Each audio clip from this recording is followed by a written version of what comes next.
And but he's too different. He's too different. Why is he too different? There's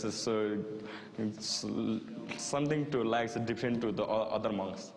There's a particular form of Tibetan meditation where the exponents are capable of withstanding extremely harsh conditions with very little food, very little water, and very little clothing. Some lamas are doing meditation in the icy Himalaya. From their body they bring the heat. So, same way, maybe he has done that. American scientists tested the theory in 1982. Monks were soaked in sheets of cold water. 45 minutes later, steam began rising through the cloth. Some of the studies that I've been doing have shown that even novices using Tibetan chanting can increase their tolerance to cold pressor pain by 100% or more.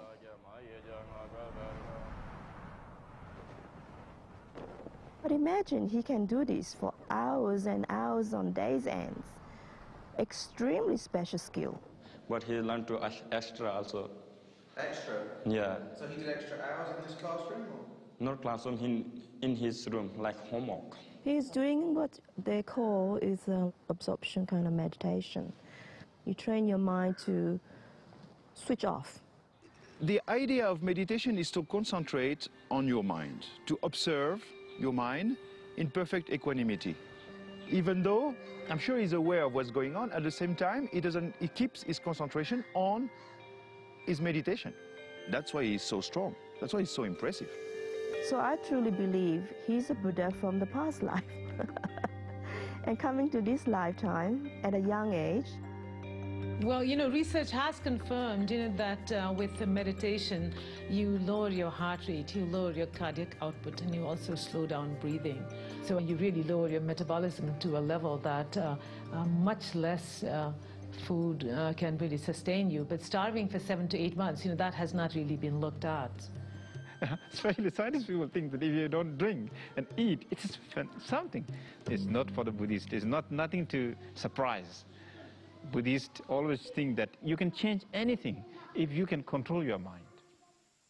On returning from the monastery in India, Ram spent an unhappy 5 months at home before leaving to meditate in the jungle. His meditation was disturbed many times before fences were set up to protect him. Suddenly, our filming is cut short again, as the brother catches us within the inner fence. He fears we got too close. His followers escort us from the area.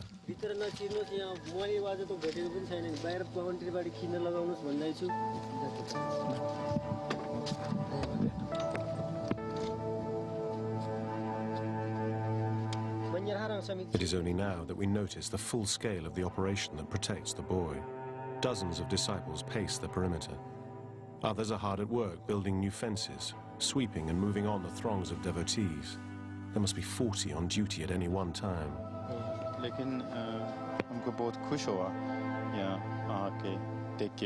Ram's brother has created a fortress around the boy. He lives in constant fear that someone will one day break the meditation. Despite his hostility, the brother unexpectedly offers to take us to the village where Ram once lived, allowing a camera to be left at the site to continue filming to prove Ram doesn't move. Yeah, this is my house.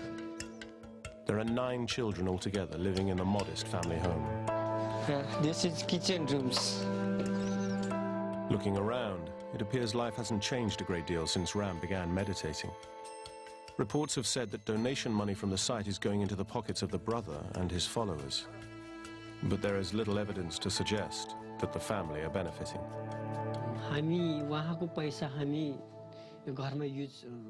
We do not use his money for domestic expenses, but deposit it into a bank account. Obviously, once we've deducted the running costs of the site, like food and other such requirements for the volunteers and the committee.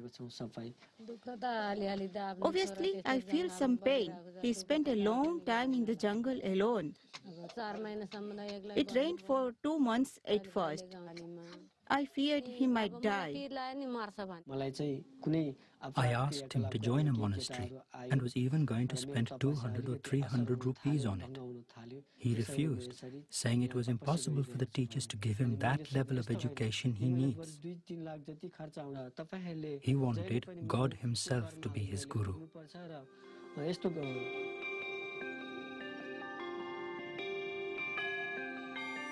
Just 10 months ago, Granjit Bomjan was a farmer working the land in the village like generations before him. Now he has a big responsibility, running a flourishing business looking after Nepal's biggest tourist attraction, one that's growing every day.